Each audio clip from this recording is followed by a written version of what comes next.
14th question करते हैं।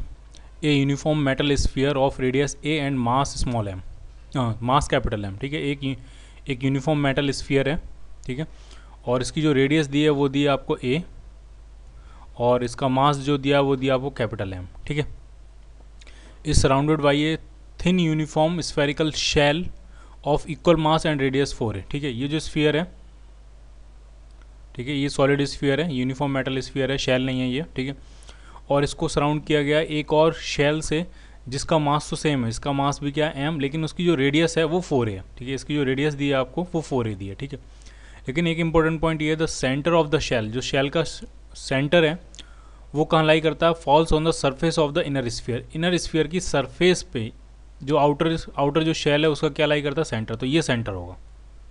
ठीक है, यानी यहाँ से लेकर यहाँ तक डिस्टेंस ये कितनी हो जाएगी, ये हो जाएगी आपकी 4 है। ठीक है, जो शेल है उसकी रेडियस कितनी दी है आपको, 4 है। ठीक है, तो पूछा find the gravitational field at the points P1 and P2 shown in a figure. दो पॉइंट्स दिए हैं, वो मैं आपको बता देता हूँ कहाँ कहाँ पॉइंट्स हैं। आप बुक में देखोगे तो एक पॉइंट यहाँ है,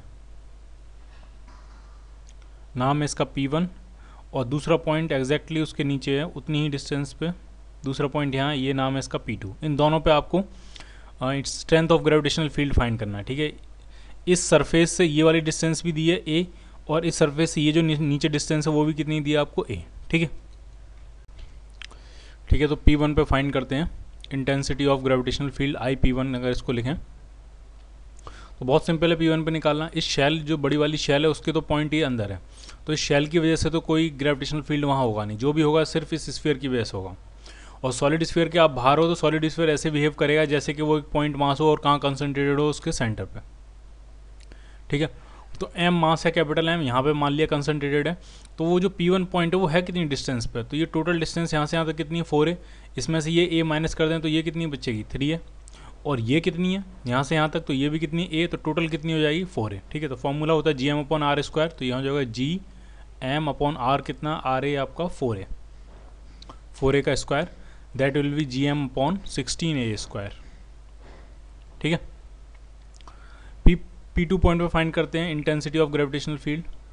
तो जो P2 पॉइंट है वो पहली शेल जो इस बड़ी वाली शेल है उसके भी बाहर है, और जो स्फीयर है उसके भी बाहर है। तो इस पर जो ग्रेविटेशनल फील्ड होगा वो इस स्फीयर की वजह से भी होगा और शेल की वजह से भी होगा। ठीक है, तो पहले स्फीयर की वजह से फाइंड करते हैं। तो स्फीयर से कितनी दूर है पॉइंट, तो ये डिस्टेंस कितनी है ए, यहाँ से यहाँ तक कितनी है 4a, और फिर यहाँ कितनी है ए, तो ए 4a और ए टोटल हो गया 6a, तो इसकी वजह से हो गई GM/6a का स्क्वायर, यानी 36a², प्लस इसकी वजह से कितना होगा, इस शेल की वजह से, तो वो हो जाएगा। अब जरा शेल का सेंटर यहाँ है, तो शेल के सेंटर से कितना दूर है, तो यहाँ से यहाँ तक डिस्टेंस 4a और ये यानी 5a डिस्टेंस, यानी GM/5a का स्क्वायर करेंगे तो ये आ जाएगा 25a²। ठीक है, आप एलसीएम ले सकते हो, कॉमन क्या आ जाएगा, कॉमन आ जाएगा GM/a², अंदर बचेगा 1/36 प्लस 1/25, इनका एलसीएम होता है 900, ऊपर हो जाएगा 25 प्लस 36, 25 प्लस 36, तो ये हो जाएगा 61, यानी 61/900 इंटू GM/a²। ऐड क्यों कर दिया वो समझ लो आप, इन दोनों ग्रेविटेशनल फील्ड्स को मैंने ऐड क्यों कर दिया, क्योंकि वो दोनों सेम डायरेक्शन में, इसका सेंटर और इसका सेंटर एक ही लाइन पे लाई कर रहे हैं। तो इस पर जो होगा स्फीयर की वजह से, सॉलिड स्फीयर की वजह से भी इसी डायरेक्शन में होगा ग्रेविटेशनल फील्ड, और जो स्फेरिकल शेल है उसकी वजह से भी इसी डायरेक्शन में होगा। तो जब दोनों वेक्टर सेम डायरेक्शन में तो उनको कैसे ऐड कर सकते हैं, लाइक स्केलर, तो वो मैंने यहाँ पे ऐड कर दिया है। क्लियर। 15th जो क्वेश्चन है थ्योरेटिकल है, बेसिकली ढंग से समझना है इसको आपने। एक थिन स्फेरिकल शेल है, ठीक है, एक स्फेरिकल शेल है, यूनिफॉर्म डेंसिटी है, ठीक है, उसको कट कर दिया है 2 पार्ट्स में by a plane and cap separated as shown in a figure. ठीक है, ये दोनों को अगर आप ज्वाइन कर दोगे तो एक कंप्लीट स्फेरिकल शेल बन जाएगी। ठीक है, उसको ऐसे कट कर दिया और अलग अलग रिमूव कर दिया। ठीक है, जो पॉइंट ए है, ठीक है, वो इस रिमूव्ड पार्ट, जो पार्ट रिमूव किया है उसका ये जो क्रॉस सेक्शन है उसके सेंटर में, और जो पॉइंट बी है तो जो सेकंड पार्ट जो है उसका जो क्रॉस सेक्शन है उसके सेंटर में। ठीक है, यानी आप ऐसे समझो, अगर आप इसको इन दोनों पार्ट्स को ज्वाइन करके एक कंप्लीट स्फेरिकल शेल बनाओगे तो ये जो ए और बी पॉइंट हैं ये दोनों ओवरलैप हो जाएंगे। ठीक है, ये दोनों एक ही जगह एग्जिस्ट करेंगे अगर आपने इन दोनों को ज्वाइन करके एक कंप्लीट स्फेरिकल शेल बना दिया। ठीक है, तो ये दोनों पॉइंट्स अलग अलग सिर्फ तब हैं जब आपने इसको पार्ट में ब्रेक करके अलग अलग रखा है, और जैसे आप इसको इसके ऊपर रखे इस ऊपर वाले पार्ट को नीचे वाले पार्ट के ऊपर रख के कंप्लीट स्फेरिकल शेल बना दोगे तो ये दोनों पॉइंट्स एक ही जगह लाई करेंगे, ठीक है। अब क्या रहे हैं वो, आपको ये शो करना है, show that the gravitational field at A due to the first part, A point पर जो ग्रेविटेशनल फील्ड होगा इस फर्स्ट पार्ट की वजह से is equal in magnitude to the gravitational field at B due to the second part, ठीक है। और वही उतना ही मैग्नेटिक फील्ड का जो ग्रेविटेशन फील्ड है वो पॉइंट बी पे होगा, किसकी वजह से, इस सेकंड पार्ट की वजह से।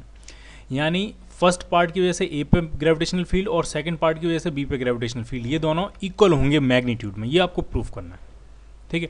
तो जरा ढंग से देखो, जैसे मैंने मान लिया ए पे जो ग्रेविटेशनल फील्ड है वो मैंने मान लिया आई ए, वेक्टर आई है, ठीक है। और जो बी पे ग्रेविटेशनल फील्ड है वो मैंने मान लिया वेक्टर आई बी। अब मुझे बस इतना बताओ, जैसे ही हम इस फर्स्ट पार्ट को सेकंड पार्ट के साथ ज्वाइन करेंगे, ठीक है, तो ये ए और बी तो एक ही जगह लाई कर जाएंगे, ठीक है। तब उस पॉइंट जो कॉमन पॉइंट बनेगा, जिसको चाहे आप ए बी कहो या बी कहो, एक ही बात है क्योंकि दोनों एक ही पॉइंट होंगे, तब उस पॉइंट पर ग्रेविटेशनल फील्ड कितना होगा, तब उस पॉइंट पर ग्रेविटेशनल फील्ड होगा जीरो, क्योंकि किसी भी स्फेरिकल शेल के अंदर ग्रेविटेशनल फील्ड कितना होता है, जीरो, ठीक है। तो जरा ढंग से देखना, ए की वजह, ए पे जो ग्रेविटेशनल फील्ड होगा 1 की वजह से वो ऊपर की तरफ होगा क्योंकि मास इसका ऊपर की तरफ है, और बी पे जो ग्रेविटेशनल फील्ड होगा सेकंड की वजह से वो कहाँ होगा, नीचे की तरफ, ठीक है। और जब आप इन दोनों को ज्वाइन करोगे तो इस पॉइंट पर नेट ग्रेविटेशनल फील्ड कितना हो रहा है, जीरो।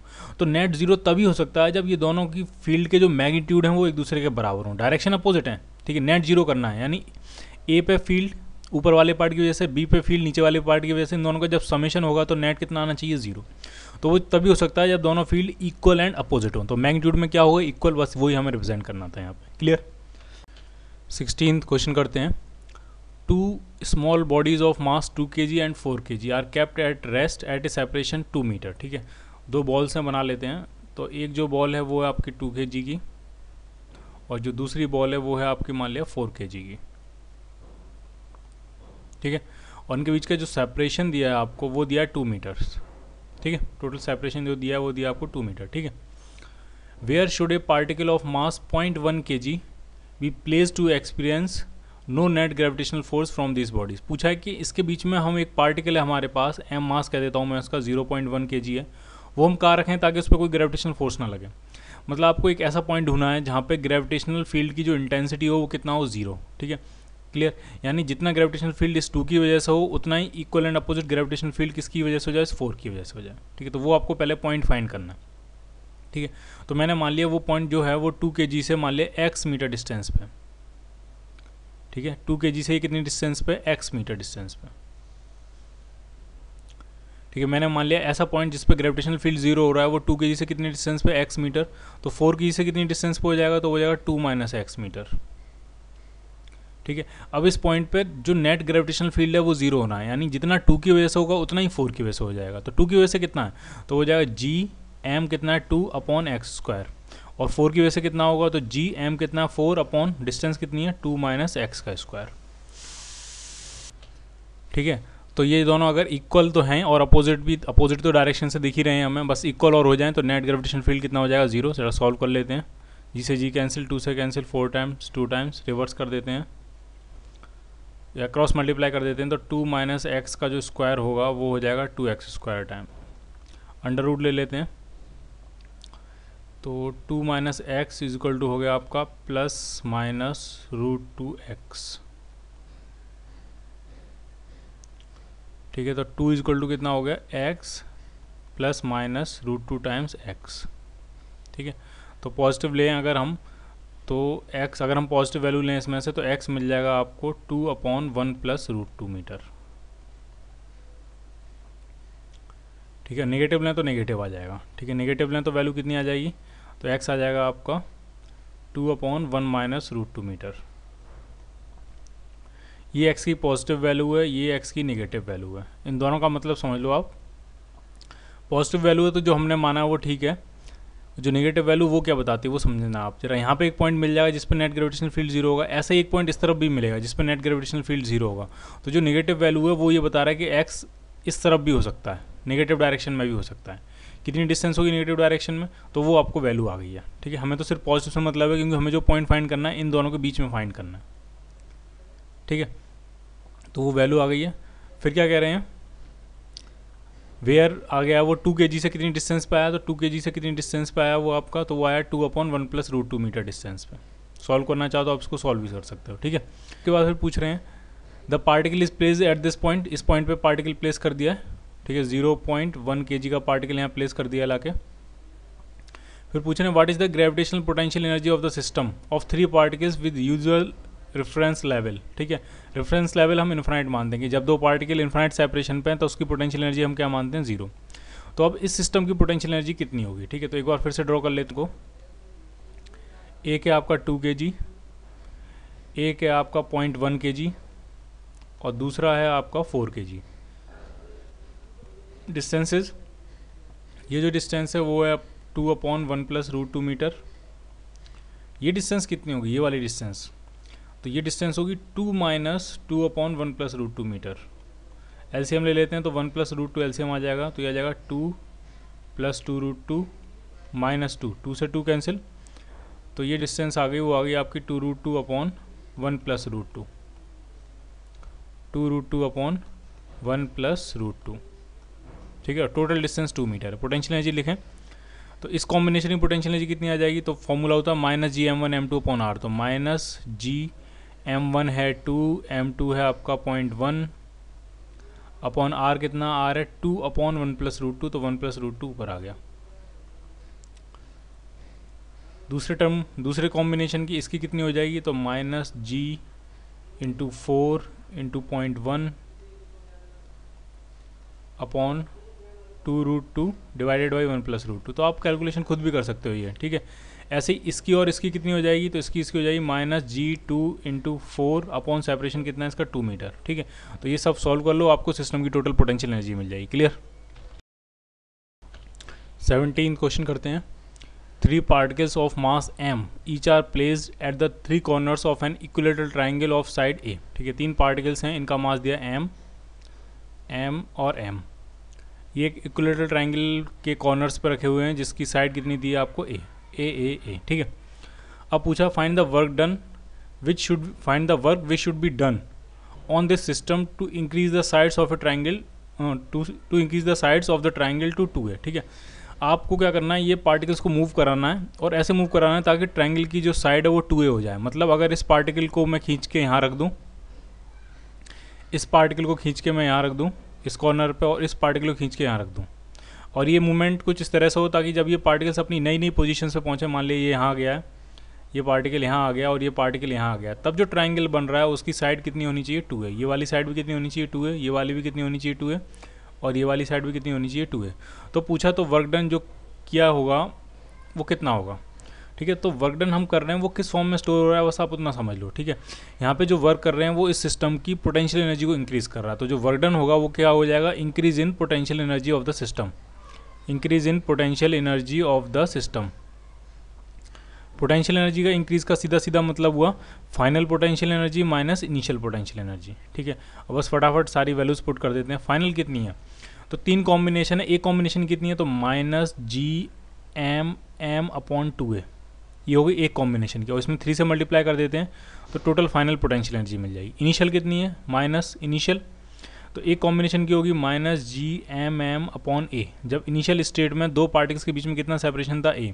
फाइनल स्टेट में 2 पार्टिकल्स के बीच में कितना सेपरेशन है, 2 है, तो वही लिखा है मैंने। फाइनल स्टेट में लिखा है 2 है, इनिशियल स्टेट में क्या लिखा है, a। और इसमें किससे मल्टीप्लाई करना पड़ेगा, 3 से, क्योंकि टोटल 3 कॉम्बिनेशंस हैं। तो सॉल्व कर लेते हैं, ये वर्डन मिल जाएगा। तो ये हो गया आपका -3Gm² /2a, और ये हो जाएगा plus minus minus plus 3Gm² /a। LCM कितना आ गया, 3Gm² /a एलसीएम आ जाएगा, तो अंदर बचेगा 1 - ½ 1 - ½ कितना होता है, हाफ। कैलकुलेशन आपको खुद करनी चाहिए। तो ये हो जाएगा आपका 3/2 Gm² /a। इतना वर्क करना पड़ेगा एक्सटर्नल एजेंट को, अगर वो चाहता है ट्राइंगल की साइड a से बढ़कर कितनी हो जाए, 2a हो जाए। तो 18th क्वेश्चन करते हैं। ए particle of mass 100 gram is kept on the surface of uniform sphere of mass 10 kg। एक पार्टिकल है, उसका मास दिया 100 ग्राम, ठीक है। केजी में कन्वर्ट करेंगे तो ये हो जाएगा 0.1 kg, ठीक है। और एक यूनिफॉर्म स्फीयर है, उसकी सरफेस पे ये पार्टिकल रखा हुआ है, यूनिफॉर्म स्फीयर का मास दिया आपको 10 kg, इसका मास दिया है वो दिया आपको 10 kg, ठीक है। एंड रेडियस इसकी जो दिया यूनिफॉर्म स्फीयर की जो रेडियस दी है वो दिया आपको 10 सेंटीमीटर, ये जो रेडियस है वो दिया 10 सेंटीमीटर यानी 0.1 मीटर, ठीक है। तो पूछा find the work to be done against the gravitational force between them to take the particle away from the sphere, इस पार्टिकल को इस स्फीयर से दूर लेके जाना है, ठीक है। तो कितना वर्क करना पड़ेगा ग्रेविटेशनल फोर्स के अगेंस्ट, इनके इस पार्टिकल और इस स्फीयर के बीच में जो ग्रेविटेशनल फोर्स लग रहा होगा उसके अगेंस्ट आपको उसके अगेंस्ट उस फोर्स के अगेंस्ट इस पार्टिकल को खींच के ले जाना पड़ेगा, ठीक है। तो उस फोर्स के अगेंस्ट कितना वर्क करना पड़ेगा वो वर्क आपसे पूछा गया, ठीक है। और दूर लेके जाना है, कहाँ ये नहीं पूछा कितने दूर लेके जाना है, ठीक है। दूर लेके जाना अवे फ्रॉम द पार्टिकल, तो मान लिया हम इसको कहाँ लेके जाते हैं, इन्फिनिटी पे, काफ़ी काफ़ी काफ़ी ज़्यादा दूर लेके जाते हैं, ठीक है। तो कितना वर्क करना पड़ेगा तो वो वर्क पूछा गया, ठीक है। तो बस आप ये बताओ वो जो वर्क करेगा पर्सन एक्सटर्नल एजेंट, वो जो वर्क करेगा वो किस फॉर्म में स्टोर होगा, वो इस सिस्टम की पोटेंशियल एनर्जी की फॉर्म में स्टोर होगा, इस सिस्टम की पोटेंशियल एनर्जी को इंक्रीज़ करेगा वो वर्क, ठीक है। जब दो पार्टिकल्स दूर दूर हटते हैं, दो पार्टिकल्स दूर दूर जब हटते हैं तो उस सिस्टम की पोटेंशियल एनर्जी इंक्रीज़ करती है, ठीक है। और जितना आप वर्क करते जाओगे उतना उस सिस्टम की पोटेंशियल एनर्जी इंक्रीज़ होती जाएगी, ठीक है। तो जो वर्क डन होगा वो किसके बराबर हो जाएगा, वो हो जाएगा work done by external agent is equal to increase in potential energy of the system, increase in potential energy of the system. Increase का मतलब जो होता है वो होता है final potential energy minus initial potential energy, ठीक है। अब बस आप ये बताओ फाइनल पोटेंशियल एनर्जी कितनी होगी, तो जब ये पार्टिकल इन्फानाइट दूर चला गया, इससे काफ़ी ज़्यादा दूर चला गया, इससे बहुत लार्ज सेपरेशन पे चला गया, तो फाइनल पोटेंशियल एनर्जी हो जाएगी जीरो, क्योंकि पोटेंशियल एनर्जी का फॉर्मूला होता है -G m1m2/r, ठीक है। और r अगर इन्फिनिटी है तो पूरा टर्म क्या हो जाएगा आपका जीरो, इसका मतलब फाइनल पोटेंशियल एनर्जी क्या हो जाएगी जीरो।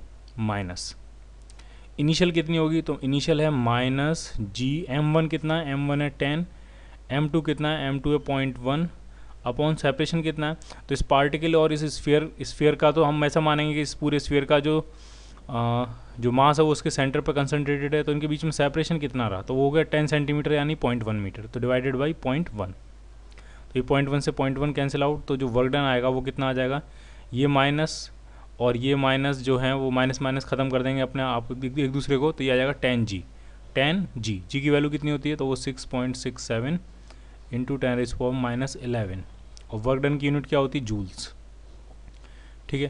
तो जो फाइनल वर्क डन आएगा आपका वो आ गया आपका 6.67 इंटू 10⁻10 हो जाएगा -10 जूल। इतना वर्क करना पड़ेगा अगर उस पार्टिकल को उस स्फीयर से दूर लेके जाना है या उस स्फीयर को उस पार्टिकल से दूर लेके जाना, एक ही बात है, ठीक है।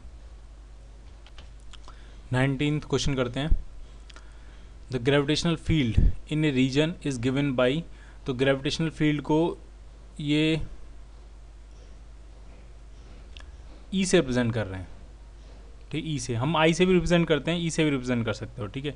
ई से इलेक्ट्रिक फील्ड भी रिप्रेजेंट करते हैं, लेकिन फील्ड होता है चाहे वो ग्रेविटेशनल फील्ड हो या इलेक्ट्रिक फील्ड हो, ठीक है। इलेक्ट्रिक फील्ड चार्ज पार्टिकल पर फोर्स लगाता है, ग्रेविटेशनल फील्ड पॉइंट मास पर या कोई भी मास का जो पार्टिकल होता है उस पर फोर्स लगाता है, ठीक है। तो ये जो इन्होंने दिया है ग्रेविटेशनल फील्ड, ई से लिख लेते हैं उसको, तो वो दिया है वेक्टर दिया है पूरा 5i cap plus 12j cap, unit जो है वो होगी न्यूटन पर केजी। फील्ड जो होता है वो फोर्स पर यूनिट मास होता है ग्रेविटेशनल फील्ड, और इलेक्ट्रिक फील्ड जो होता है वो फोर्स पर यूनिट चार्ज होता है, तो इसकी यूनिट हो जाएगी फोर्स पर यूनिट मास यानी न्यूटन पर केजी, उसकी यूनिट होती है न्यूटन पर कूलम, ठीक है, न्यूटन पर कूलम।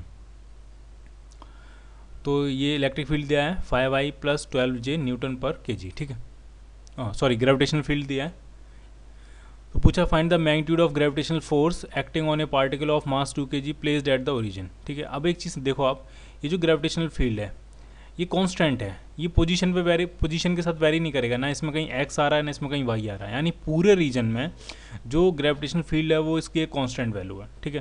तो जो फोर्स लगेगा फोर्स हो जाएगा मास इनटू ग्रेविटेशनल फील्ड। जो ग्रेविटेशनल फील्ड होता है वो होता है फोर्स पर यूनिट मास, तो फोर्स हो जाएगा मास इनटू ग्रेविटेशनल फील्ड। मास दिया है 2 kg, ग्रेविटेशनल फील्ड कितना है 5i प्लस 12j, तो जो फोर्स लगेगा हो जाएगा आपका 10i cap plus 24j cap Newton, इतना फोर्स लगेगा, ठीक है। अगर मैग्नीट्यूड आपको फाइंड करना है फोर्स का, तो जो मैग्नीट्यूड आएगा फोर्स का वो आ जाएगा अंडर रूट ऑफ 10 का स्क्वायर प्लस 24 का स्क्वायर। 10 का स्क्वायर होता है 100 और 24 का स्क्वायर हो जाएगा आपका 12 का कर ही लेते हैं चलो, 24 इंटू 24 576 प्लस 100 676 और उसका लेना हमने अंडर रूट, तो 26 आ गया। ठीक है, 576 अंडर रूट ले लेंगे फाइनली, तो ये आ जाएगा 26 न्यूटन, इतना फोर्स लगेगा। ठीक है, वेक्टर फॉर्म में लिखना है तो ये आंसर है, मैग्नीट्यूड निकालना है तो आपका ये आंसर है। क्लियर। 19th का बी पार्ट करते हैं। अब इसमें क्या है, आपको पोटेंशियल फाइंड करना है। किस किस पॉइंट का, दो क्वेश्चन है इसमें, एक तो 12,0 का पोटेंशियल फाइंड करना है और 0,5 का पोटेंशियल फाइंड करना है। ठीक है, और रेफरेंस जो रेफरेंस है वो क्या लेना है कि जो ओरिजिन का पोटेंशियल है उसको क्या ले लेना आपने 0। ठीक है, ओरिजिन का पोटेंशियल हम क्या मानेंगे 0, फिर इन दो पॉइंट्स का पोटेंशियल फाइंड करना है। ठीक है, तो पोटेंशियल और फील्ड में रिलेशन क्या होता है, ग्रेविटेशन फील्ड दिया है, ग्रेविटेशन पोटेंशियल में रिलेशन क्या होता है, तो वो होता है आपका v2 माइनस v1 जो होता है वो होता है minus integral E dot d are, और ये हो जाएगा आपका इनिशियल कोऑर्डिनेट आर इनिशियल जो पॉइंट होगा से लेकर आर फाइनल पॉइंट तक। ठीक है, ये फॉर्मूला होता है, ढंग से समझना है। जैसे मान लिया आपने दो पॉइंट कंसीडर किए, एक पॉइंट है 1 और एक दूसरा पॉइंट है कहीं 2। ठीक है, तो इन दोनों के बीच का पोटेंशियल ड्रॉप फाइंड करना है, जबकि इस रीजन में कुछ इलेक्ट्रिक फील्ड है। ठीक है, तो 2 का पोटेंशियल माइनस 1 का पोटेंशियल जो होता है वो होता है minus integral E dot d are, और लिमिट्स कहाँ लगेंगी, लिमिट्स लगेंगी ये है आपका आर इनिशियल मतलब इनिशियल पॉइंट का कोऑर्डिनेट है, और आर जो फाइनल है वो क्या आपका फाइनल पॉइंट का कोऑर्डिनेट है। ठीक है, तो कर लेते हैं अब इसको सॉल्व। फाइनल जैसे हमें मान लिया पहले फाइंड करना है 12,0 का, जो पहला पॉइंट था जिसका हमें पोटेंशियल फाइंड करना था वो कौन सा पॉइंट है आपका 12,0। ठीक है, तो ये तो हम लेंगे फाइनल पॉइंट।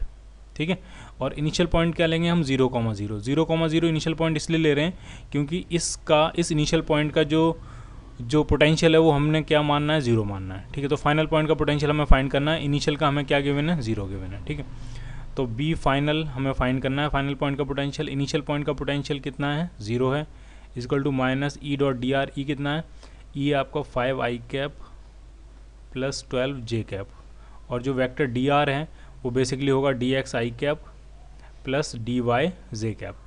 ठीक है, इसमें 3D नहीं है, अगर 3D होता प्लस तो फिर यहाँ पे लिख देते प्लस dz k कैप। ठीक है, तो ये सिर्फ 2D तक है। ठीक है, लिमिट्स, इनिशियल की लिमिट्स यहाँ पुट करेंगे। इनिशियल क्या पॉइंट माना आपने 0,0 क्योंकि उसका पोटेंशियल क्या है 0। ठीक है, और फाइनल पॉइंट क्या है वो है 12,0।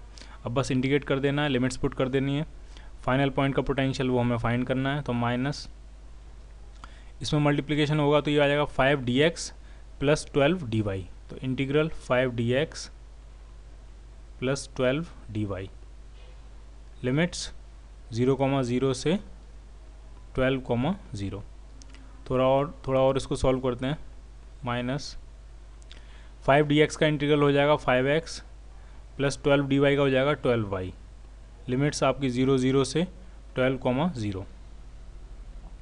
फटाफट लिमिट पुट कर देते हैं, माइनस पहले फाइनल लिमिट पुट करते हैं फिर इनिशियल लिमिट पुट करेंगे, तो फाइनल पुट करेंगे तो 5 इंटू 12 हो जाएगा, और मुझे लगता है बाकी सब कुछ 0 हो जाएगा, तो सिर्फ इतना बचेगा। तो ये फाइनल पॉइंट का पोटेंशियल आ गया -60। ठीक है, और इस पोटेंशियल की जो यूनिट होती है वो होती है आपकी न्यूटन इंटू मीटर पर केजी, न्यूटन इंटू मीटर पर केजी। ठीक है, तो ये -60 जो है वो किसका पोटेंशियल है, वो है आपका 12,0 का पोटेंशियल। ठीक है, प्रोवाइडेड 0,0 का पोटेंशियल क्या दिया है 0 दिया है। ठीक है, अब इसी तरह से आप किस पॉइंट का पोटेंशियल फाइंड कर लोगे 0,5 का। क्लियर। सी पार्ट करते हैं इसका। इसमें पूछा है find the change in gravitational potential energy if a particle of mass 2 kg is taken from origin to point 12,5 metre. ठीक है, 0,0 से 12,5 मीटर 12,5 तक हम एक 2 kg के मास को ट्रांसपोर्ट कर रहे हैं। ठीक है, तो जो चेंज इन पोटेंशियल एनर्जी होगा, ग्रेविटेशनल पोटेंशियल एनर्जी जो चेंज होगा वो फाइंड करना है। ठीक है, तो जो चेंज इन पोटेंशियल एनर्जी होगा वो सीधे सीधे होता है mass into change in potential. ये फॉर्मूला आपको ध्यान रखना है, चेंज इन पोटेंशियल एनर्जी जो होता है वो होता है mass into change in potential, gravitational potential. ठीक है, ग्रेविटेशनल पोटेंशियल का चेंज का मतलब सीधे सीधे पूछा है फाइनल का पोटेंशियल माइनस इनिशियल का पोटेंशियल। ठीक है, अब ये हमें पता है कैसे निकालते हैं। ये जो फाइनल का पोटेंशियल इंटू माइनस इनिशियल का पोटेंशियल होता है, ये होता है minus integration E dot d are. ये पहले कर चुके हैं इससे पिछले पार्ट में, ये आपको खुद कर लेना है। और लिमिट्स इनिशियल से फाइनल, इनिशियल है 0,0 और फाइनल जो लिमिट है वो है 12,5। ठीक है, तो ये इंटीग्रेट कर लेना है आपको, सारी वैल्यूज पुट कर लेनी है। मास आपको 2 kg दिया है, सारी मल्टीप्लाई कर लेना है, आपको आंसर मिल जाएगा। क्लियर। डी पार्ट करते हैं इसका। पूछा है find the change in potential energy if particle is taken from 12,0 to 0,5। अब पार्टिकल जो है वो 12,0 से 0,5 लेके जा रहे हैं। ठीक है, तो अगर आपने निकाला, करने का तरीका वही है। जो चेंज इन पोटेंशियल एनर्जी होता है वो हो जाएगा mass into change in potential. Change in potential का मतलब फाइनल पॉइंट का पोटेंशियल माइनस इनिशियल पॉइंट का पोटेंशियल। ठीक है, तो अगर आपने कैलकुलेट किया हो तो इस पॉइंट का भी जो पोटेंशियल आया था वो -60 आया था, और जो इस पॉइंट का भी पोटेंशियल आया था वो भी क्या आया था, -60। मतलब इन दोनों पॉइंट का जो पोटेंशियल्स हैं वो सेम है, तो पोटेंशियल डिफरेंस कितना हो जाएगा, 0। तो चेंज इन पोटेंशियल एनर्जी भी कितना हो जाएगा, 0। क्लियर। 20th क्वेश्चन करते हैं, सिंपल है ये। The gravitational potential in a region is given by. एक रीजन है, कोई रीजन है, उसमें ग्रेविटेशनल पोटेंशियल गिवन है। क्या गिवन है, तो वो दिया 20 न्यूटन पर kg into x plus Y.